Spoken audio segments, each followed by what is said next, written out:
بسم اللہ الرحمن الرحیم۔ بچوں کے سر کی قسم کھانا، اپنے بچوں کے سر کی قسم کھانا یا کسی بھی محبوب رشتہ دار کے سر کی قسم کھانا جائز ہے یا نہیں، اور ایسی قسم منعقد ہو جائے گی یا نہیں بنت آدم کے بھی کیسے؟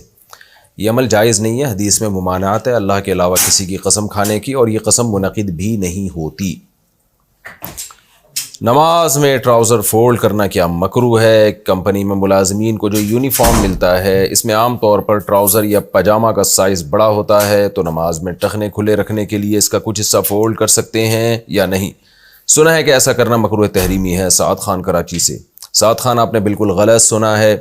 رسول اللہ صلی اللہ علیہ وسلم نے فرمایا ان اللہ لا يقبل صلاۃ رجل مسبل ازارہ، اللہ اس شخص کی نماز قبول نہیں کرتے جو اپنے ازار کو کھینچتا ہے، ٹخنوں تک کھینچتا ہے۔ تو پینٹ ہو، کوئی بھی چیز ہو، آپ ویسے بھی نارملی اس کو ٹخنوں تک لے جانا جائز نہیں ہے، لیکن نماز میں اور زیادہ تاکید ہے، تو آپ اس کو لازمی فولڈ کیا کریں، اور یہ لوگوں کی باتیں نہ سنیں کہ یہ مکروہ ہے۔ مکروہ اسے نیچے کرنا مکروہ ہے۔ مسجد میں ہال کا دروازہ بند ہو تو باہر مقتدیوں کی نماز کا حکم۔ باہر ہال مقتدیوں سے بھر چکا ہو اور مسجد کے سب دروازے بند ہوں تو برآمدے میں موجود مقتدیوں کی نماز کا کیا حکم ہے، جبکہ امام کی آواز بھی ٹھیک سے نہیں آتی؟ عبداللہ کشمیر سے۔ دیکھیں، برآمدہ جو ہے نا وہ بھی مسجد کے ہی متعلقات میں ہوتا ہے، اس لیے اگر دروازے بند بھی ہوں تو برآمدے میں جو صف بنے گی اس میں نماز ہو جائے گی، چاہے مسجد کے دروازے بند ہی کیوں نہ ہوں۔ باقی آواز اگر ٹھیک سے نہیں آتی ہے تو پھر اس کا انتظام کرنا چاہیے، یا تو کوئی مکبر ہو، یا یہ کہ پھر تلاوت کی آواز کے لیے کچھ تھوڑا سا کچھ جگہ کھولی جائے تاکہ کم از کم لوگ قرآن تو سنیں۔ نام کے ساتھ حاجی لکھنا کیسا ہے؟ حج کے بعد نام کے ساتھ حاجی لکھنا کیسا ہے؟ نیز کیا عمرہ کرنے والے کو حاجی کہہ سکتے ہیں؟ ہدایت اللہ کاکڑ کوئٹہ سے۔ نہیں جی، عمرہ کرنے والے کو حاجی کہنا تو جھوٹ کے زمرے میں آئے گا نا، لوگ حاجی کا مطلب وہی سمجھتے ہیں جس نے حج کیا ہو۔ باقی حج کرنے والے کو حاجی کہہ سکتے ہیں تو کہہ سکتے ہیں کہ حج کیا تو حاجی ہوگا نا وہ۔ نام کے ساتھ حاجی لکھنا کیسا ہے؟ کوئی حرج نہیں ہے اس میں۔ باقی کسی کے دل میں ریا ہے تو وہ تو دل کی حالت تو اللہ ہی جانتا ہے، ریاکاری کی نیت ہے پھر تو ٹھیک نہیں ہے، لیکن اگر ریاکاری کی نیت نہیں ہے، ویسے ہی ایک چیز ایک بطور نعمت کے کوئی نام کے حصہ بنا دیتا ہے اور دل میں ریا نہیں ہے تو ٹھیک ہے، کوئی حرج نہیں ہے اس میں۔ جمعہ کے دن قبرستان جانے کی حقیقت۔ سنا ہے کہ جمعہ کے دن قبرستان جانا چاہیے کیونکہ جمعہ کے دن مردہ اپنوں کو دیکھ سکتا ہے، کیا یہ بات صحیح ہے؟ حافظہ زواٹا کوئٹہ سے۔ جمعے کے دن قبرستان جانے کی کوئی الگ سے فضیلت ثابت نہیں ہے، اور نہ ایسا ہوتا ہے کہ جمعے کے دن مردے اپنے زائرین کو دیکھتے ہیں، یہ سب غلط باتیں ہیں۔ قبرستان کسی بھی وقت جایا جا سکتا ہے، اور مقصد ہو آخرت کی یاد تازہ کرنا، اس کے علاوہ کوئی اور مقصد نہ ہو۔ تکافل انشورنس پالیسی کا حکم۔ میں تکافل انشورنس پالیسی لینا چاہتا ہوں، کیا یہ حرام ہے یا حلال؟ عبد الباسط ملتان سے۔ دیکھیں، جو روایتی انشورنس ہے وہ تو بالکل حرام ہے، الا یہ کہ قانونی مجبوری ہو، لیکن یہ کہ جو تکافل ہے اس میں ہماری رائے تو یہی ہے کہ ٹھیک نہیں ہے تکافل، لیکن دارالعلوم کرنگی میں حضرت مفتی تقی عثمانی صاحب اور دارالعلوم کرنگی کا فتویٰ اس کے جواز کا ہے۔ تو اب ایسے موقع پہ جب علماء کا ہی اختلاف ہو جائے کسی مسئلے میں اور دونوں طرف اہل حق علماء ہو تو پھر احتیاط یہ ہوتی ہے کہ اجتناب کیا جائے، اور باقی کوئی عامی آدمی اگر کسی مفتی پر زیادہ اعتماد کرتا ہے تو اس کے فتوے پر عمل کرے گا تو انشاءاللہ قیامت کے دن وہ بری و ذمہ ہوگا۔ عبادات اور کفن کے لیے کوئی خاص کپڑا مقرر کرنا۔ کیا ہم اپنا کوئی سفید ایسا لباس رکھ سکتے ہیں جس میں ہم نماز پڑھیں، عمرہ کریں اور پھر اسے اپنے کفن کے طور پر رکھ لیں؟ سعدیہ خان کراچی سے۔ جی جائز ہے، کوئی حرج نہیں ہے، لیکن اعمال کی فکر زیادہ کرنی چاہیے، ان چیزوں میں زیادہ نہیں پڑنا چاہیے۔ اصل چیز ہے عمل، اگر آپ کا عمل اچھا ہوگا، برائیوں سے بچیں گے، تو جو مرضی کپڑے میں دفن کر دیا جائے انشاءاللہ نجات کی امید ہے۔ اعمال اچھے نہیں ہیں تو کپڑوں سے تو اتنا فرق نہیں پڑتا ان چیزوں میں، تو اس لیے اصل فوکس جو کرنے کی چیز ہے وہ اعمال ہے۔ لڑکی کا والدین کی چاہت پر رشتہ قبول کرنا۔ لڑکی کے والدین لڑکی کی مرضی کے بغیر اسے نکاح قبول کرنے پر مجبور کریں، لیکن لڑکی ان کی بات نہ مانے تو کیا اسے والدین کی نافرمانی کا گناہ ہوگا، یا والدین کے نہ چاہتے ہوئے بھی اسے قبول کرنا ضروری ہوگا؟ دیکھیں اس میں کوئی ایک قاعدہ کلیہ نہیں ہے، والدین کا فرق ہوتا ہے اور لڑکی کا فرق ہوتا ہے۔ بعض لڑکیوں کو بہت پرلے درجے کی معذرت کے ساتھ بیوقوف ہوتی ہیں، کم عمر ہوتی ہیں، ان کو تجربہ نہیں ہوتا، کوئی بھی بیوقوف پسند آ جاتا ہے ان کو، جو چکنی چپڑی باتیں کر رہا ہوتا ہے، SMS بازیوں پہ اس نے پٹایا ہوتا ہے لڑکی کو، اور لڑکیاں اس کے عشق میں دیوانی اور پاگل ہو جاتی ہیں۔ تو ایسی صورت میں والدین کبھی بھی اپنی بیٹی کی حماقت کی بھینٹ نہیں چڑھا سکتے اپنی بیٹی کو، وہ کسی قیمت پہ اس رشتے پہ ایگری نہیں ہوتے۔ تو ایسی صورت میں لڑکی کو یہی حکم دیا جائے گا کہ وہ اپنے والدین کی بات مانے۔ لیکن کہیں کبھار کبھی اس کا الٹا بھی ہو جاتا ہے، زیادہ تر تو ایسا ہی ہوتا ہے کہ والدین اپنی اولاد کے لیے اچھا سوچتے ہیں، لیکن کبھی کبھار اس کے برعکس ہو جاتا ہے کہ والدین اچھا نہیں سوچ رہے ہوتے، جہالت غالب ہوتی ہے ان کے اوپر، وہ اپنے خاندانی رسومات اور بس اپنے ایک قوم پرستی میں پڑے ہوئے ہوتے ہیں، اچھے رشتوں کا انکار کر رہے ہوتے ہیں وہ، اور بس جی میری بھتیجے سے ہی ہوگی میری بچی کی شادی، کسی اور سے ایسے کرنے کی بات کی تو میں یہ کر دوں گا، میں یوں کر دوں گا۔ بھائی اور کوئی اچھا رشتہ آ رہا ہے، وہ لڑکی کو پسند بھی ہے اور اس میں کوئی خرابی بھی نہیں ہے، تو پھر لڑکی کی پسند کو ترجیح دینی چاہیے۔ پھر ماں باپ کی طرف سے زبردستی اس پہ تھوپنا، مجبور کرنا، یہ شریعت کی تعلیمات کے خلاف ہے۔ تو باقی آپ کے لیے کوئی رشتہ آیا ہے تو بہتر یہی ہے کہ آپ جہاں والدین کہہ رہے ہیں وہاں کریں۔ آپ والدین سے زیادہ اچھا کوئی بھی نہیں سوچ سکتا، اور ایسے کئی واقعات ہمارے علم میں آئے ہیں، لڑکی نہیں چاہ رہی تھی وہاں شادی کرنا جہاں والدین کہہ رہے ہیں، لیکن جب شادی ہو گئی تو پھر زندگی بھر لڑکی نے اپنی اچھی زندگی گزاری، بہت اللہ نے اس کو ایک اچھی لائف دی ماں باپ کی سلیکشن کی وجہ سے۔ تو نارملی تو یہی ہے۔ ہاں اگر ماں باپ جہاں کہہ رہے ہیں وہاں کوئی خرابی ہے، یا آپ کو کوئی اور ایسا پسند ہے اور اس میں کوئی واضح خرابی نہیں ہے، تو پھر ماں باپ کا ایسے دباؤ ڈالنا یہ غلط ہے۔ والدہ نفلی عبادت سے منع کریں تو کیا حکم ہے؟ مجھے فرض نماز بہت پسند ہے اور نفلی عبادت سے بھی مجھے بہت محبت ہے، جیسے تہجد کی نماز پڑھنا، تہجد کے وقت تلاوت کرنا، ایام 20 کے روزے رکھنا، مگر میری امی کو نفلی عبادتوں پر اعتراض ہے، وہ اس سے منع کرتی ہیں، تو کیا میں اپنی امی کی بات مان کر نفلی عبادتیں چھوڑ دوں یا اپنے عمل کو جاری رکھوں؟ افشاں صاحبہ انڈیا سے۔ دیکھیں نفلی عبادت سے اگر کوئی صحت کو کوئی خاص نقصان نہیں ہو رہا، بعض دفعہ یہ ہوتا ہے کہ اتنی زیادہ عبادت کی جا رہی ہوتی ہے کہ صحت برباد ہو رہی ہوتی ہے، ایسے موقع پہ ماں باپ بچوں پہ رحم کرنے کے لیے کہتے ہیں کہ بھئی تھوڑا عبادت میں کمی کرو، تو ایسی صورت میں تو ماں باپ کی بات مانی جائے گی۔ لیکن نارملی کوئی اتنی زیادہ کوئی ایسا نہیں ہے کہ صحت کو کوئی شدید نقصان ہو رہا ہو، تو پھر ماں باپ کو یہ حق نہیں ہے کہ وہ اپنی اولاد کو نفلی عبادت سے روکیں۔ ہاں ماں باپ خدمت کے محتاج ہیں، بوڑھے ہو گئے اور ان کی خدمت میں رکاوٹ بنتی ہے یہ چیز۔ مثال کے طور پر آپ نے روزہ رکھ لیا، اب والدہ کی دوا دارو ہے، یا والدہ کا اور کوئی اور ان کی ایسی خدمت ہے جس میں بہت حرج واقع ہو رہا ہے، تو پھر تو نفلی روزہ چھوڑ دینا چاہیے، پھر تو والدین کی خدمت جو فرض خدمت ہے وہ اہم ہے۔ لیکن اگر والدین کی خدمت میں کوئی فرق نہیں پڑ رہا آپ کی نفلی عبادت سے، مثال کے طور پر کوئی کام والدہ نے کہا تو ابھی نماز پڑھ کے بھی وہ کام کیا جا سکتا ہے، نماز پڑھے بغیر بھی کیا جا سکتا ہے، تو پھر ماں باپ کا نفلی عبادت سے اولاد کو روکنا بھی ٹھیک نہیں ہے، اگر روکیں تو ان کی اطاعت بھی لازم نہیں ہے، کیونکہ اللہ تعالیٰ نے جو پیدا کیا ہے نا وہ اصل میں تو اپنی عبادت کے لیے پیدا کیا ہے، تو والدین کے احسانات ہیں اس لیے حکم دیا کہ ان کے ساتھ اچھا سلوک کرو۔ تو پہلے اللہ کی ذات ہے، مستحب کاموں میں شریعت نے جن چیزوں کی ترغیبات دی ہے تو اس میں والدین روک نہیں سکتے اپنی اولاد کو، تو یہ، اور اگر روکتے ہیں تو اولاد پر لازم نہیں ہے کہ وہ اپنی ان چیزوں میں مستحبات میں والدین کی اطاعت کرے، تو اس لیے ماں کو نہیں چاہیے کہ اپنی اولاد کو نفلی عبادت سے روکیں، اگر اس کی وجہ سے ماں باپ کی خدمت میں کوئی فرق نہیں پڑ رہا تو خام میں روکنا غلط ہے۔ یہ عورت کا بال کھول کر نماز پڑھنا، کیا عورتیں نماز پڑھتے وقت بال کھول سکتی ہیں؟ یہ جی ہمنا صاحبہ نے انڈیا سے پوچھا ہے۔ نہیں جی، بال نہیں کھول سکتی، پورے بالوں کا چھپانا عورت کے لیے نماز میں فرض ہے۔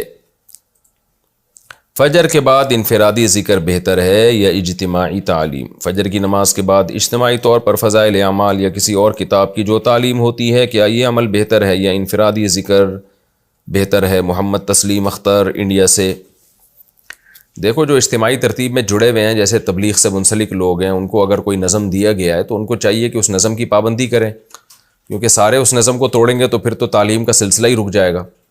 لیکن اگر پراپر کوئی اس ترتیب میں نہیں جڑا ہوا تو پھر اس کے پاس اختیار ہے کہ چاہے تو تعلیم میں بیٹھ جائے، چاہے تو ذکر کر لے۔ تو اب ہر ایک کے حالات مختلف ہوتے ہیں، اس بارے میں یقینی طور پر کوئی بات نہیں کی جا سکتی جب تک کسی اسپیسیفک کسی خاص شخص کے حالات سامنے نہ آئے۔ بعض کو تعلیم کی زیادہ ضرورت ہے تو وہ تعلیم میں بیٹھ جائے، بعض کو یہ ہوتا ہے کہ تعلیم ہے لیکن وہ اللہ کا ذکر کی اس کو توفیق ہی نہیں مل رہی صبح شام، اس کے پاس ٹائم بھی فجر کے بعد ہے، تو پھر فجر کے بعد ذکر کی بہت زیادہ اس شریعت میں فضیلت ہے۔ رسول اللہ صلی اللہ علیہ وسلم نے فرمایا جس نے تیسرا کلمہ پڑھا یا چوتھا کلمہ پڑھا 100 دفعہ صبح 100 دفعہ شام، تو کوئی شخص اس سے زیادہ نیکیاں اس دن اعمال میں لا نہیں سکتا۔ اور پھر حدیث میں ترغیب ہے کہ جس جگہ فجر کی نماز پڑھی ہو وہیں بیٹھے بیٹھے کوئی ذکر اللہ میں مشغول ہو جائے اور اشراق پڑھے تو حج عمرے کا ثواب ملتا ہے، تو یہ فضائل جو ہے پھر اس کو حاصل ہوں گے۔ کئی سال کی قضا نمازوں میں ایام کی نمازوں کو کیسے نکالا جائے؟ کسی عورت کی اگر 2-3 سال کی نمازیں قضا ہوں اور اب وہ ادا کرنا چاہتی ہے تو ایام کی جو نمازیں رہ گئیں انہیں مائنس کیسے کیا جائے گا؟ یہ پورے سال کی نمازیں ادا کی جائیں گی؟ عابدہ حسین ممبئی سے۔ دیکھیں جو نمازیں ایام کی وجہ سے رہ گئی ہیں تو ہر عورت کو اپنے ایام کا اندازہ ہوتا ہے کہ مجھے ایک مہینے میں کتنے دن مینسس کی بلیڈنگ ہوتی ہے، تو کبھی 6 دن، کبھی 7 دن، کسی کو 10 دن، کسی کو 3 دن، تو ہر خاتون کی حالت مختلف ہوتی ہے۔ تو کوئی بھی خاتون اپنے بارے میں ایوریج نکال لیں کہ مجھے بھائی جیسے کسی کو 7 دن ہوتی ہے، کسی کو 6 دن، کبھی 7 دن، کبھی 6 دن، تو ایک ایوریج نکال لیں کہ بھی نارملی 6 دن تو ہوئی ہے یا 5 دن تو ہوئی ہے، تو وہ ہر مہینے کے 5 دن مائنس کر دیں، جو بچیں وہ اس میں قضاء عمری مکمل کر لیں۔ 100% تو اس میں یقین نہیں ہو سکتا ہے، غالب گمان اور اندازے سے یہ عمل کیا جائے گا۔ کیا شلوار کے ساتھ غسل ہو جاتا ہے؟ کیا شلوار کے ساتھ غسل ہو جاتا ہے کیونکہ ہم ایسی جگہ کام کرتے ہیں جہاں غسل کرنے کی کوئی خاص جگہ نہیں ہے، اس لیے ہم ٹیوب ویل اور یہ کیا لکھا ہے نلکے میں نہا کر غسل کرنا پڑتا ہے؟ جی ہاں جی، غسل میں مقصد ہے پورے جسم پہ پانی بہانا، تو اگر آپ شلوار پہن کے ٹیوب ویل میں غسل کر رہے ہیں کیونکہ وہاں سب لوگ ہوتے ہیں، ظاہر ہے بے عزتی ہوگی اس میں، تو اس لیے آپ کو چاہیے کہ پھر وہیں شلوار پہن کے غسل کر لیں، ہو جائے گا، لیکن جو ناپاکی لگی ہوگی اس کو بھی، شلوار پہ جو ناپاکی ہے اس کو بھی دھونا پڑے گا۔ 2 نمازوں کو حقیقتاً جمع کرنا، کیا ہم 2 نمازیں جمع کر سکتے ہیں جیسے ظہر، عصر، مغرب اور عشاء؟ میں نے علماء سے سنا ہے کہ فقہ حنفی میں صرف جمع سوری کی اجازت ہے جبکہ باقی فقہوں میں حقیقی جمع کی بھی اجازت ہے، تو کیا ہم بیماری وغیرہ کسی مجبوری میں دوسری فقہ پر عمل کر کے حقیقی طور پہ نمازوں کو جمع کر سکتے ہیں؟ سعد علی اسلام آباد سے۔ اس پر میں بہت دفعہ ریکارڈ کروا چکا ہوں کہ جو نبی صلی اللہ علیہ وسلم نے 2 نمازیں اکٹھی پڑھی ہیں اس سے جمع سوری مراد ہے۔ سوری کا مطلب آپ نے سفر میں یا کسی ضرورت میں ظہر کو عصر تک ڈیلے کیا اور جیسے ہی ظہر کا وقت ختم ہونے والا تھا آپ نے ظہر پڑھی اور فوراً عصر پڑھ لی، تو احناف کے نزدیک یہی طریقہ ہے، اور اس کے بہت سارے دلائل ہیں، بہت دفعہ میں ریکارڈ کروا چکا ہوں، میں ابھی ان کو دوبارہ ریپیٹ نہیں کرتا۔ تو اب بیماری میں ایسا کر لیا کریں کہ جیسے کوئی بوڑھا ہے یا بیمار ہے تو پھر وہ نقشہ اپنے پاس رکھے نمازوں کا، تو کیا کہ ظہر کا وقت یا مغرب کا وقت جیسے ختم ہونے والا ہے نا، تو وضو کر کے مغرب کی نماز پڑھی، اور جیسے ہی نماز پڑھی ہے تھوڑی دیر میں 2-3 منٹ میں یا 1 منٹ میں عشاء کا وقت داخل ہو گیا تو فوراً پھر عشاء پڑھ لی اس کے ساتھ، اور وتر بھی ساتھ ہی پڑھ لیے، تو اس طرح سے آسانی سے 2 نمازیں اکٹھی پڑھی جا سکتی ہیں۔ ضرورت کے وقت اس ترتیب پر عمل کرنے میں کوئی حرج نہیں ہے۔ سفر میں سنت نماز چھوڑنا کیا سنت ہے؟ کیا سفر میں سنت نماز کو چھوڑنا سنت ہے؟ اس بارے میں وضاحت فرما دیں۔ نعمان شیخ انڈیا سے۔ سفر میں نبی صلی اللہ علیہ وسلم سے سنت پڑھنا بھی ثابت ہے، چھوڑنا بھی ثابت ہے، اسی طرح صحابہ سے بھی پڑھنا بھی ثابت ہے، چھوڑنا بھی ثابت ہے، تو اس لیے سنت کے معاملے میں صحیح بات یہ ہے کہ سنت مؤکدہ کا تعلق سفر یا حضر سے نہیں ہے، بلکہ اس کا تعلق یہ ہے کہ پڑھنے میں مشکل ہو رہی ہے، کوئی سفر جلدی ہے یا کوئی بیماری ہے تو چھوڑ سکتے ہیں، ادروائز پڑھیں۔ تو اس لیے جب ٹریولنگ ہو رہی ہے نا، ہم کہیں موو کر رہے ہوتے ہیں ٹرین میں، بس میں یا ویسے، تو اس میں سنتیں پڑھنا مشکل ہوتا ہے، یعنی تھکاوٹ بھی زیادہ ہوتی ہے، بس نکلنے کا خطرہ ہوتا ہے، فلائٹ مس ہونے کا خطرہ ہوتا ہے، تو وہاں سنتیں چھوڑ دی جائیں۔ لیکن جب آپ کہیں اسٹے کیا ہوا ہے آپ نے، جیسے آپ کہیں دوسرے شہر جا رہے ہیں، آپ نے 13 دن اسٹے کرنا ہے، 15 دن اسٹے نہیں کرنا آپ نے، تو 13 دن لمبا عرصہ ہوتا ہے، وہاں بالکل ریلیکس ہوتے ہیں، تو وہاں فرض تو 2 رکعتیں ہی پڑھی جائیں گی، لیکن جب آپ بالکل ریلیکس ہو گئے، کہیں پراپر اسٹے کر لیا آپ نے، تو پھر وہاں پوری سنت مؤکدہ پڑھی جائیں، وہ پھر سنت مؤکدہ دوبارہ مؤکد ہی ہو جاتی ہیں۔ تو بالکل ٹریولنگ کے دوران کیونکہ زیادہ پریشانی ہوتی ہے، تو تھکاوٹ بھی ہوتی ہے، اس میں اگر کوئی سنتیں چھوڑ دے تو کوئی حرج نہیں ہے، لیکن اگر کہیں اسٹے کیا ہے آپ نے اور ایک پراپر تسلی سے آپ سکون کی حالت میں آ گئے تو پھر وہاں سنتیں پڑھیں۔ لیکن فجر کی سنت اور 3 وتر یہ بہرحال پڑھنی چاہیے۔ وتر تو ویسے ہی واجب ہیں، سفر حضر میں کوئی فرق نہیں ہے اس میں، اور فجر کی سنتیں جو ہے وہ جب تک بہت سخت مشقت نہ ہو، فجر کی سنتیں چھوڑنا وہ بھی اس کی بھی یعنی وہ شخص بھی قابل ملامت ہے، کیونکہ فجر کی 2 سنتوں کی بہت زیادہ تاکید ہے۔ گھر میں سفید مرغہ رکھنے کی فضیلت۔ میں نے سنا ہے کہ گھر کے اندر سفید مرغہ رکھنے سے گھر میں جنات یا شیاطین نہیں آتے، کیا یہ بات صحیح ہے؟ انویز لاکھانی انڈیا سے۔ ایسا کچھ بھی نہیں ہے، سفید مرغہ رکھنے سے یا کالا مرغہ رکھنے سے کوئی جنات نہیں آئیں گے، ایسی کوئی بات نہیں ہے۔ البتہ ویسے مرغہ پالنے کی اشارتاً ترغیب ہے، حدیث میں صراحتاً تو نہیں ہے، وہ ترغیب ایسے ہے کہ آپ نے فرمایا لا تسبوا الدیک فإنہ یؤذن للصلاۃ، کہ آپ صلی اللہ علیہ وسلم نے فرمایا مرغے کو برا بلا مت کہو، اس لیے کہ وہ نماز کے لیے جگاتا ہے۔ تو اس نیت سے مرغہ پالنا کہ صبح صبح بانک دے گا اور ہمیں جگا دے گا تو یہ باعث ثواب ہے، باقی یہ کہ اس کا جنات سے کوئی تعلق نہیں ہے۔ سود خور کی دنیا اور آخرت میں سزا۔ اگر کوئی انسان سود خور ہے تو اس کی آخرت میں سزا کیا ہے اور دنیا میں اس کی کیا سزا ہے، اور کوئی اگر سود میں مبتلا ہو تو وہ اس سے کیسے بچے؟ دیکھیں دنیا میں سزا تو جو بھی متعین ہے وہ تو متعین سزا نہیں ہے، وہ تو اللہ نافرمانوں کو مختلف سزائیں مختلف گناہوں پہ دیتا ہے۔ قوم لوط کو اللہ نے کیا سزا دی، قوم عاد کو کیا سزا دی، نوح علیہ السلام کی قوم کو الگ سزا دی۔ بعض دفعہ اللہ دل کا سکون چھین لیتے ہیں، جو ہم نے اکثر سود خوروں کے ساتھ دنیا میں معاملہ دیکھا ہے، ایک چہرے کا نور اللہ چھین لیتے ہیں اور ایک دل کا سکون چھین لیتے ہیں۔ اور جو آخرت کی سزا ہے یتخبطہ الشیطان الذین یأکلون الربا لا یقومون الا کما یقوم الذی یتخبطہ الشیطان من المس، کہ اللہ فرماتے ہیں جیسے شیطان کسی پہ آ جائے نا تو بدحواس ہو جاتا ہے انسان، تو سود خور اسی طرح قبروں سے اٹھے گا بدحواس ہو کے، اور اللہ نے اس کے خلاف اعلان جنگ کیا ہے۔ اعلان جنگ کا مطلب جو سزا دی جائے کم ہے، تو یہ بہت سخت سزا ہے۔ باقی بچیں کیسے؟ بھائی ہر گناہ سے ایسے ہی بچا جاتا ہے کہ چھوڑ دیں آپ اس کو، اور کم پہ گزارا کرنا سیکھیں، محنت کرنا سیکھیں۔ آپ بیٹھ کے پیسہ دے دینا اور متعین نفع لیتے رہنا، یہ کون سا طریقہ ہے؟ تو محنت کریں، اپنے پیسے سے آپ محنت کر کے پیسہ کمائیں اور اس کے انجام کو سوچیں، یہی طریقہ ہے۔ اللہ تعالیٰ سب کو محفوظ رکھے اس لعنت سے۔ نماز میں بسم اللہ پڑھنا سنت ہے یا واجب؟ نماز میں بسم اللہ پڑھنا سنت ہے یا فرض ہے یا واجب ہے؟ عبدالرحیم انڈیا سے۔ نماز میں بسم اللہ الرحمن الرحیم سورہ فاتحہ سے پہلے پڑھنا سنت عمل ہے، واجب نہیں ہے۔ کفریہ وسوسے کو بڑھا کر سوچنا۔ اگر کسی انسان کو بے اختیار کفر کا وسوسہ آیا اور اس نے اس کو بڑھا کر اور زیادہ سوچ لیا تو اسے گناہ ملے گا یا نہیں؟ مدثر یاسر رحیم یار خان سے۔ خود سے جان کر غور کر کے سوچنے سے گناہ ملے نہ ملے پاگل ضرور ہو جائے گا تھوڑے دنوں میں، اور اپنے آپ کو پاگل کرنے کا گناہ بہرحال ملے گا۔ تو اس لیے وہم کا علاج یہی ہے کہ اپنے آپ کو کام میں مشغول رکھیں، جو خیالات خود سے آ رہے ہیں آنے دیں، بہت زیادہ زور بھی نہ لگائیں ان کو نکالنے کے لیے، اور اپنے آپ کو دن بھر مصروفیتوں میں مشغول رکھیں۔ اچھا بھائی، جمعے کے دن اذان کے بعد کاروبار کیا حرام ہو جاتا ہے؟ ہم نے علماء سے سنا ہے کہ جمعے کی اذان کے بعد حلال کاروبار بھی حرام ہو جاتا ہے۔ اس سے مراد پہلی اذان ہے یا دوسری اذان؟ نیز محلے کی مسجد کا اعتبار ہوگا یا جس جگہ رہتے ہیں اس کی مسجد کا اعتبار ہوگا؟ سلطان خان انڈیا سے۔ بھائی جس جگہ رہتے ہیں وہی تو محلہ کہلاتا ہے، آپ اپنے محلے کے علاوہ کہیں رہتے ہیں، تو جہاں بھی رہتے ہیں آپ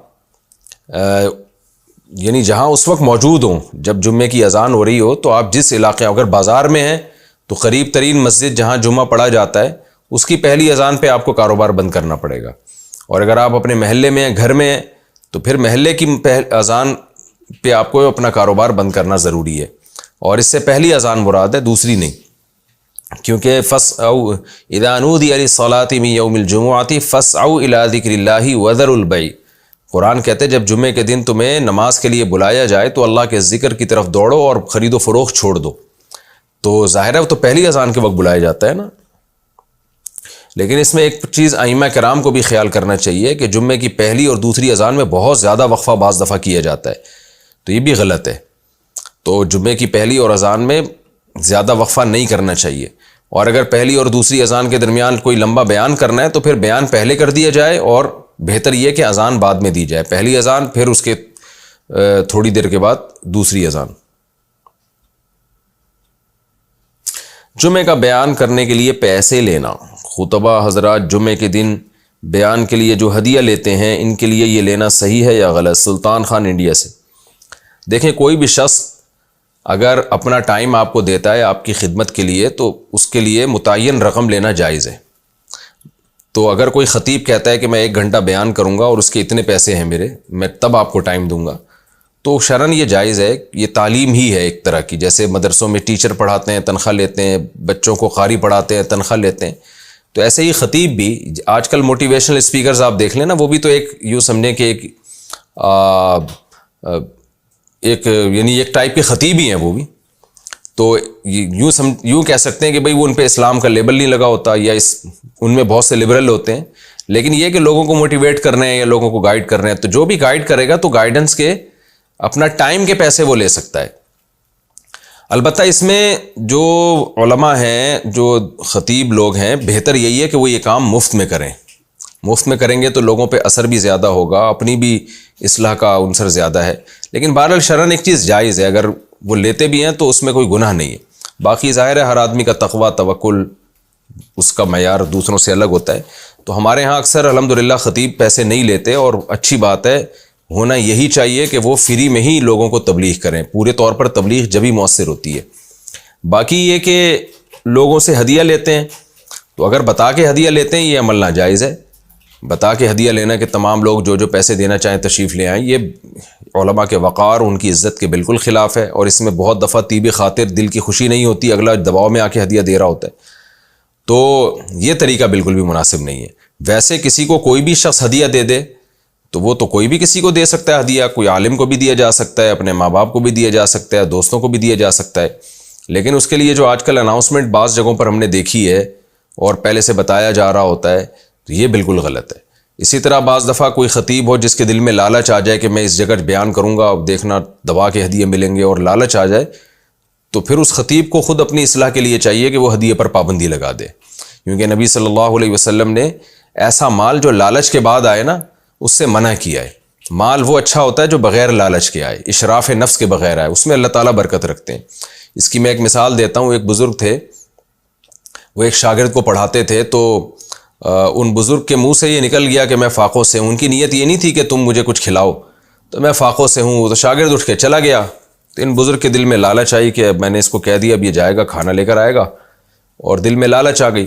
تو جب وہ کھانا لے کر آیا نا، تو ان بزرگ واقعی اللہ والے تھے، انہوں نے کہا بیٹا میں یہ کھانا نہیں کھاؤں گا، میرے دل میں ویسے ہی لالچ پیدا ہوئی ہے اس چیز کی، تو میں نہیں کھا سکتا۔ وہ شاگرد بھی بڑا ذہین تھا، اس نے کہا ٹھیک ہے جی نہیں کھائیں، میں لے جاتا ہوں۔ لے کے گیا اور دوسرے دروازے سے واپس لے آیا، کہنے لگا اب تو لالچ نہیں تھی نا، اب تو آپ نا امید ہو گئے تھے۔ انہوں نے کہا ہاں اب مجھے لالچ نہیں تھی۔ انہوں نے کہا چلیں بسم اللہ کریں، اب آپ کھائیں۔ تو اس واقعے سے ہمیں بڑا سبق ملتا ہے کہ لالچ کے ساتھ جو چیز آتی ہے اس میں برکت نہیں ہوتی، اور اس سے اپنے دل خراب ہو جاتا ہے۔ بغیر لالچ کے جو چیز آتی ہے تو وہ زیادہ اچھی ہوتی ہے۔ کسی کام کے لیے 1-2 ناخن بڑھا کر رکھنا، جمعے کے دن ناخن کاٹنا سنت ہے کہ اگر سارے ناخن کاٹیں گے تو ہی سنت ادا ہوگی، یا اگر ایک آدھ ناخن چھوڑ دیں ہم کسی کام کی وجہ سے تو پھر بھی سنت ادا ہو جائے گی؟ محمد عباس منصوری انڈیا سے۔ نہیں جی، پورے ناخن کاٹنا سنت ہے۔ ایک آدھ ناخن آپ نے کسی کو ذبح کرنے کے لیے رکھا ہوا ہے یا گھونپڑے کے لیے رکھا ہوا ہے، موبائل والوں نے ڈھکن کھولنے کے لیے رکھا ہوتا ہے موبائلوں کے، تو یہ جائز نہیں ہے۔ ناخن بڑھانا اسلام میں حرام ہے، اور تغییر خلق اللہ بھی ہے، میل کچیل بھی اس میں جمع ہوتا ہے، غسل میں بھی مسائل کھڑے ہو سکتے ہیں، تو چاہے مرد ہو یا عورت، کسی بھی انگلی کا ناخن بڑھانا اس کے لیے جائز نہیں ہے۔ تو اس لیے آپ انسٹرومنٹ وغیرہ استعمال کریں ضرورت کے لیے، کوئی موبائل کے کوئی کور کھولنا ہے یا کوئی ایسی چیز ہے، تو آج کل انسٹرومنٹ آ رہے ہیں، اس کے مختلف قسم کے اوزار آ رہے ہیں، وہ رکھیں، ان سے یہ کام لیا جائے، ناخنوں سے کام نہ لیا جائے۔ وہ پتہ نہیں لوگ کرتے کیسے ہیں، الجھن 24 گھنٹے کی الجھن ہے یہ، اس الجھن کو برداشت کیسے کرتے ہیں۔ الصلاۃ خیر من النوم کے جواب میں کیا کہیں گے؟ فجر کی نماز کے وقت جب مؤذن کہتا ہے الصلاۃ خیر من النوم، تو اس کے جواب میں ہمیں کیا کہنا چاہیے؟ محمد احمد بلوچستان سے، ہمیں یہی کہنا چاہیے الصلاۃ خیر من النوم۔ غیر عالم کا تفسیر قرآن کی ویڈیو بنانا، اگر کسی شخص نے کسی مدرسے سے کوئی کورس نہیں کیا ہو تو کیا وہ کسی قرآن کی تفسیر پڑھ کر یوٹیوب پر اپلوڈ کر سکتا ہے؟ دیکھیں، غیر عالم کے لیے یہ کام بہت دفعہ ڈینجرس بن جاتا ہے، کیونکہ ان کو پتہ نہیں ہوتا صحیح تفسیر غلط تفسیر، تو وہ پھر کلابازیاں کھاتے ہیں. ضلوا اضلوا، حدیث میں آتا ہے کہ قرب قیامت میں جب علماء اٹھنا شروع ہوں گے تو لوگ جاہلوں کو اپنا سردار بنا لیں گے، اور وہ جاہل خود بھی گمراہ ہوں گے، دوسروں کو بھی گمراہ کریں گے. لیکن غیر عالم اگر پراپر کسی عالم سے تفسیر کا علم سیکھے یا کوئی مستند تفسیر پڑھے. اچھا، مستند تفسیروں میں بھی بہت دفعہ کچھ ایسی باتیں بھی آتی ہیں جو غیر مستند ہوتی ہیں، تو وہ پراپر کسی عالم سے صلاح لیتا رہے، اور یا کسی عالم سے ایک دفعہ سیکھ چکا ہو پھر اسی کو آگے ڈیلیور کر رہا ہو، تو یہ ٹھیک ہے، اس میں کوئی حرج نہیں ہے. تو خلاصہ یہ کہ یا تو کوئی پراپر تفسیر کا مطالعہ کر کے اسی تفسیر کو فوکس کیا جائے، اپنی طرف سے دائیں بائیں نہ جایا جائے، یا یہ کہ پراپر کسی عالم سے پڑھے، تو پھر عمل یہ انشاءاللہ جائز ہے، انشاءاللہ اس میں برکت بھی ہوگی. لیکن بغیر کسی عالم کے رہنمائی کے یہ کام کریں گے تو اس میں بہت دفعہ انسان کے پاس پراپر علم نہیں ہوتا، وہ غلط تفسیریں بیان کرنا شروع کر دیتا ہے. نماز جنازہ امام صاحب پڑھائیں یا رشتہ دار؟ نماز جنازہ رشتہ دار کا پڑھانا افضل ہے یا امام صاحب کا پڑھانا افضل ہے؟ کامران شیخ انڈیا سے. محلے کا امام جس کے پیچھے میت اپنی زندگی میں نماز پڑھتی تھی تو اسی امام کا نماز پڑھانا افضل ہے. ٹھیک ہے، ولی تو وہی ہے جو میت کا کوئی قریبی رشتہ دار ہے، لیکن جس امام کو آپ فرض نماز میں اپنا امام بناتے ہیں تو جنازے میں بھی اسی کو بنانا چاہیے. یہ بے مروتی ہے. ہوتا یہ ہے کہ میت نے زندگی بھر جس کی پیچھے فرض نماز پڑھی یا لوگ پڑھتے ہیں، جنازے کے وقت اس کو سائڈ پہ کر کے کوئی اور آگے آ گیا، تو یہ غیر اخلاقی حرکت ہے، یہ افضل نہیں ہے. تو ایسے موقع پہ امام ہی کو پروٹوکول دینا چاہیے. ہاں، امام صاحب خود اگر بہتر سمجھتے ہیں کہ بھئی فلاں شخص کا انتقال ہوا، اس کا بیٹا عالم ہے یا کوئی جو ہے وہ پرہیزگار ہے، تو پھر امام کو چاہیے کہ خدا کے کرتے کہ بھئی تمہارے والد کا جنازہ ہے، بیٹا ماشاءاللہ عالم ہے، تو بیٹا آپ نماز پڑھاؤ اپنے والد کی. تو امام کو خود ہی تو ہوتا یہ ہے کہ اس میں امام کو سائڈ پہ رکھ دیا جاتا ہے، اور یہ بالکل ایک امام کی میں سمجھتا ہوں کہ بے اکرامی ہے. تو امام ہی کو بنانا چاہیے جو محلے کا امام ہے. ہاں، امام کو خود چاہیے کہ وہ خیال کرے کہ اگر کوئی میت ہو گئی اور اس کا بیٹا ماشاءاللہ عالم پرہیزگار ہے یا کوئی اس میں زیادہ کوئی اضافی پرہیزگاری ہے، تو پھر وہ اس کو خود آفر کرے، تو یہ زیادہ اچھا، یہ صورت جو ہے نا یہ زیادہ اچھی ہوگی. جی، ڈاکٹر ذاکر نائک کو سننا کیسا ہے؟ بعض لوگ کہتے ہیں کہ وہ غیر مقلد ہیں اور عالم بھی نہیں ہیں، اور جو وہ بولتے ہیں اس کے مستند ہونے کی تحقیق کرنا ضروری ہے، اس بارے میں رہنمائی فرما دیں. کامران شیخ انڈیا سے. لوگ غلط بولتے ہیں ان کے بارے میں، صحیح بات ہے، ڈاکٹر صاحب کی وجہ سے اسلام دنیا میں پھیل رہا ہے. غیر مسلم تو چاہتے ہیں کہ نہ سنیں ان کو، تو آپ بھی اگر یہی چاہیں گے کہ نہ سنیں تو پھر تو غیر مسلموں کی اس میں ان کا مذہب پھیلے گا دنیا میں. تو اس لیے ضرور سننا چاہیے، اس سے بہت نالج بھی ملتی ہے، اور بہت سے لوگ مرتد ہونے سے بچے ہیں ڈاکٹر ذاکر نائک صاحب کی محنت کی وجہ سے. تو کوئی بھی عالم، کوئی بھی اسکالر اگر دین کی تبلیغ کر رہا ہے تو وہ اس کو، ڈاکٹر صاحب کا تو ویسے بھی جو ٹاپک ہے وہ بڑا شاندار ٹاپک ہے کہ کمپیئر کرتے ہیں اسلام کو دیگر مذاہب سے. تو اس کے لیے تو عالم ہونا ضروری نہیں ہے، اس کے لیے تو یہ کافی ہے کہ آپ نے دوسرے غیر مسلموں کی کتابیں پڑھی ہوئی ہوں، پھر اسلام کو بھی آپ نے اتنا کم از کم پڑھاؤ کہ آپ تقابل کر سکیں، کمپیئر کر سکیں. تو اتنی نالج تو ہے ڈاکٹر صاحب کے پاس، اور اس نالج میں وہ بہت سارے لوگوں سے بہت آگے ہیں. باقی مسائل تو ظاہر ہے مفتیان کرام سے پوچھے جاتے ہیں، تو مسائل کی فیلڈ تو ایک الگ فیلڈ ہے، وہ پراپر جب تک کوئی مفتی نہ ہو تو اس کے بغیر پوچھنا ٹھیک نہیں ہے. پھر مفتی بھی وہ جو اہل حق ہوں، کوئی بدعتی یا کوئی، آج کل تو پتھر اٹھاؤ ہر آدمی کے نام کے ساتھ مفتی لگا ہوا ہے. تو اتنے ہماری سوسائٹی میں ڈاکٹر انجینئر نہیں ہیں جتنے مفتی مل جائیں گے آپ کو. تو مفتی بھی کوئی کسی ریلائبل ادارے سے فارغ ہو اور وقت کے علماء کا اس پر اعتماد ہو، تو اس کے بعد کوئی مفتی بنتا ہے، پراپر وے میں پڑھا ہوا اس نے. اچھا بھائی،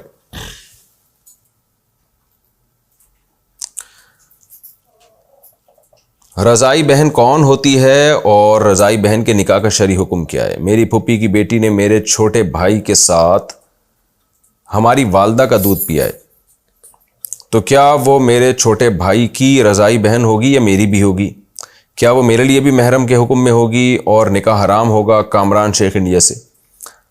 بھائی، آپ کی والدہ کا جب آپ کی پھوپھی کی بیٹی نے دودھ پی لیا تو چاہے آپ کے بھائی کے ساتھ پیا ہو یا ساتھ کے بغیر پیا ہو، تو وہ بہرحال آپ کی رضائی بہن بن گئی، کیونکہ آپ کی پھپھی کی بیٹی نے آپ کی والدہ کا دودھ پی لیا ہے تو آپ کی والدہ کا جس نے بھی بچپن میں دودھ پیا وہ آپ کی بہن ہے. البتہ اس کی دیگر بہنیں آپ کی بہن نہیں ہیں, وہ سب نامحرم ہیں. آپ کے بھائی کے لیے بھی, آپ کے لیے بھی. خاص یہ لڑکی آپ کے لیے, آپ سب بھائیوں کے لیے محرم بن گئی ہے, اور اس لڑکی کا اب آپ سے یا آپ کے بھائیوں میں سے کسی سے بھی نکاح جائز نہیں ہے.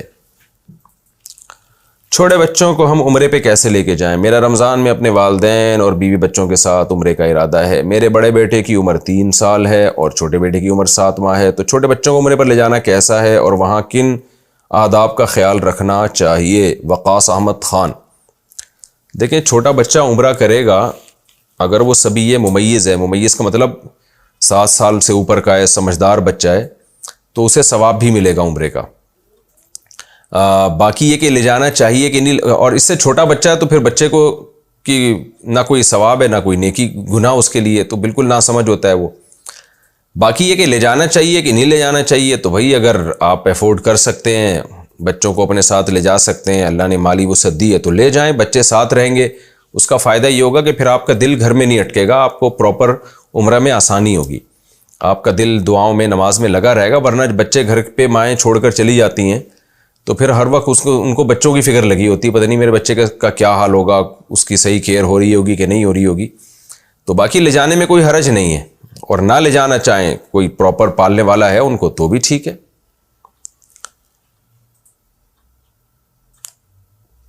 دوسرے شہر میں شفٹ ہو گئے تو پہلے شہر میں قصر کا حکم. ہمارے باپ دادا گجرات میں رہتے تھے, پھر ممبئی میں شفٹ ہو گئے جو کہ گجرات سے 640 کلومیٹر دور ہے. اب ہماری فیملی, کاروبار اور کاغذاتی دستاویزات سب ممبئی میں ہے, لیکن گجرات میں بھی ہمارا ذاتی گھر ہے, چھوٹا موٹا کاروبار ہے اور زمینوں کی لین دین بھی یہاں ہوتی ہے. تو اگر بچوں کی چھٹیوں وغیرہ میں یہاں آتے ہیں 15 دن سے کم, تو ہمیں قصر نماز ادا کرنی ہوگی یا پوری؟ معاذ پٹیل انڈیا سے. دیکھیں, اگر آپ کے باپ دادا گجرات میں رہتے ہیں, پھر آپ بمبئی میں شفٹ ہو گئے جو کہ گجرات سے 640 کلومیٹر ہے. اب یہ ہے کہ ساری دستاویزات بمبئی کی ہیں اور گجرات میں بھی گھر ہے. گجرات سے جب آپ شفٹ ہوئے تو اگر آپ کا وہاں پراپر گھر ہے اور وہاں بھی سامان, جو رہائش, جو لوازمات زندگی کے لیے جو سامان چاہیے وہ وہیں پڑا ہوا ہے, بستر, برتن, یہ سب چیزیں, وہ پراپر آپ نے وہاں سے شفٹ نہیں کی ہیں, تو پھر آپ کے 2 شہر ہیں, گجرات بھی اور بمبئی بھی. تو لہٰذا جب گجرات جائیں گے, کیونکہ پراپر آپ نے وہاں سے موو ہونے کی نیت نہیں کی ہے اور سامان بھی نہیں وہاں سے اٹھایا, تو پھر آپ جب گجرات جائیں گے تو بھی پوری نماز پڑھیں گے, اور اگر آپ ممبئی جائیں گے تو وہاں بھی پوری نماز پڑھیں گے. رشتہ دار سے گناہ کی وجہ سے قطع تعلق کرنا. اگر کوئی میرا رشتہ دار کوئی گناہ کا کام کرتا ہو اور اس کی بنیاد پر میں اسے کہہ دوں کہ جب تک تم یہ گناہ نہیں چھوڑو گے تب تک میرا تمہارا کوئی رشتہ نہیں ہے, میں تم سے بات نہیں کروں گا, تو کیا اس کی وجہ سے مجھے گناہ ملے گا؟ کیا یہ رشتہ داری توڑنے کے زمرے میں آئے گا؟ فیروز احمد آسام انڈیا سے. دیکھیں, گناہ کی نوعیت کا فرق ہوتا ہے نا, کس نوعیت کا گناہ کر رہا ہے. نارملی تو یہ ٹھیک نہیں ہے کہ کوئی گناہ کر رہا ہے تو آپ رشتہ داری توڑ دیں. رشتہ داری تو بہر قیمت جوڑنے ہی کا حکم ہے. البتہ بعض ایسے سنگین نوعیت کے گناہ ہوتے ہیں کہ اس میں پھر رشتہ توڑنے میں کوئی حرج نہیں ہے, بلکہ جیسے 3 طلاقوں کے بعد لوگ رکھ لیتے ہیں نا اپنی بیوی کو, تو یہاں تو علماء کہتے ہیں کہ آپ اس سے قطع تعلق کر دیں, کیونکہ یہ اس سے پھر غیرت اور دینی حمیت کا مسئلہ ہے. یہ گناہ سوسائٹی میں پروموٹ ہوگا, پھر لوگ طلاقیں دے کے رکھنا شروع کر دیا ہے لوگوں نے, اب اور کریں گے, تو رشتہ دار بائیکاٹ کریں ایسے لوگوں کا. تو یعنی ایسا کوئی سنگین نوعیت کا جرم ہے تو الگ بات ہے, لیکن نارملی کوئی گناہ کر رہا ہو تو اس کو محبت سے سمجھائیں. بالکل بائیکاٹ کر دینا یہ نقصان دہ ہے. اس کے لیے بھی, آپ کے لیے بھی, آپ کو قطع رحمی کا گناہ ملے گا, اس کو وہ اور گناہوں میں پھنس جائے گا. لیکن اگر کوئی گناہ کر رہا ہے اور آپ کو ڈر ہے کہ اس کی وجہ سے آپ کے بچے بھی متاثر ہو سکتے ہیں, آپ بھی متاثر ہو سکتے ہیں, پھر ریزرو ہو جانا چاہیے. بالکل قطع تعلق تو نہ رکھیں, لیکن تھوڑا بہت ہلکا پھلکا سلام دو رکھیں, زیادہ پھر اس سے تعلق نہ رکھیں, کیونکہ اس کے پھر جب کوئی شخص گناہ کرتا ہے نا, اس کے ساتھ اس کی صحبت میں زیادہ انسان رہتا ہے تو وہ باتیں بھی کرتے ہیں, پھر تو وہ گناہ کے اثرات پھر بری صحبت کے اثرات دیگر رشتہ داروں میں بھی آتے ہیں. تو ایسی صورت میں تھوڑا سا ریزرو ہو جانا چاہیے, بس سلام دعا کی حد تک تعلق رکھنا چاہیے, بہت زیادہ فری نہیں ہونا چاہیے. پھر گھر والے نہ شادی کرائیں نہ کمانے دیں تو اولاد شادی کیسے کرے؟ میری عمر 19 سال ہے, میرا نکاح کا ارادہ ہے لیکن گھر والے نہیں مان رہے. آپ نے بھی کہا کہ پہلے کماؤ, اس کے بعد اپنے پیسوں سے شادی کرو، لیکن گھر والے کمانے بھی نہیں دیتے۔ میں بھی BSc کی پڑھائی کر رہا ہوں، میں کیا کروں کہ گھر والے مان جائیں؟ فیروز احمد انڈیا سے۔ بھائی گھر والے نہ کمانے سے روک سکتے ہیں نہ شادی سے روک سکتے ہیں، تو آپ BSc کر رہے ہیں تو اوور ٹائم کوئی جاب شروع کر دیں۔ آج کل تو آن لائن، اور ویسے بھی آپ انڈیا میں ہیں، انڈیا میں تو آن لائن ارننگ اور جو کمپیوٹر سائنس میں لوگ بہت مہارت حاصل کر رہے ہیں اور مشہور ہیں۔ انڈین تو کمپیوٹر کی فیلڈ میں بہت آگے ہیں، تو آن لائن بزنس شروع کر دیں۔ آپ تھوڑا سا ہاتھ پاؤں چلائیں اپنے، دیکھیں بزنس اللہ آپ کو ترقی دے گا انشاءاللہ۔ حدیث میں آتا ہے 3 آدمیوں کی مدد اللہ نے اپنے ذمہ لازم کر لی ہے۔ ان میں 3 میں ایک وہ شخص ہے جو برائی سے بچنے کے لیے نکاح کرنا چاہتا ہو، تو ثلاثۃ حق علی اللہ عونہم، 3 آدمی جن کی مدد اللہ نے واجب کی ہے۔ تو اس لیے آپ اس میں ہے کہ الناکح الذی یرید العفاف، برائی سے بچنے کے لیے نکاح کی تلاش کرنے والا، تو آپ کریں انشاءاللہ۔ اس میں ماں باپ روک نہیں سکتے، اگر آپ کمانا چاہیں تو ماں باپ کو حق نہیں ہے روکنے کا، تو آپ کمائیں اور پھر شادی کریں آپ، لیکن ماں باپ سے بد کلامی نہ کریں، بد تہذیبی نہ کریں، یہ ذہن میں رکھیں۔ اچھا بھائی، گوشت نہ کھانے کی قسم کھا لی اور مچھلی کھا لی۔ اگر کوئی شخص قسم کھا لے کہ میں گوشت نہیں کھاؤں گا اور پھر اس نے مچھلی کھا لی، تو کیا اس پر قسم کا کفارہ آئے گا یا نہیں؟ حمید محمد بٹگرام سے، حمید محمد بٹگرام سے، یہ حمید ہے، حمید محمد۔ دیکھیں گوشت ہمارے عرف میں جو اس سے جو پہلا معنی متبادر ہوتا ہے نا، وہ مچھلی کے علاوہ ہی ہے۔ جیسے جب آپ کسی کو کہتے ہیں بھائی میرے لیے 2 کلو گوشت لے کر آؤ، تو کبھی بھی مچھلی نہیں لے کر آتا وہ۔ تو اس لیے نارملی تو گوشت کے مفہوم میں مچھلی ہوتی، تو مچھلی بھی گوشت ہے، لیکن جب کوئی قسم اٹھاتا ہے تو نارملی اس میں مچھلی داخل نہیں ہوتی۔ تو اس لیے آپ کی اب نیت کیا تھی؟ اگر آپ کی نیت گوشت میں ہر قسم کا گوشت، یعنی آپ کا مقصد تھا کہ میں سبزی اور دال کھاؤں گا، سبزی اور دال کے علاوہ جانور کی کوئی چیز نہیں کھاؤں گا میں، کیونکہ گوشت کا اطلاق اردو میں اس پر بھی ہوتا ہے کہ جانور کی کوئی بھی چیز میں نہیں کھاؤں گا، تو ایسی صورت میں تو پھر آپ مچھلی کھائیں گے تو بھی آپ کی قسم ٹوٹ جائے گی۔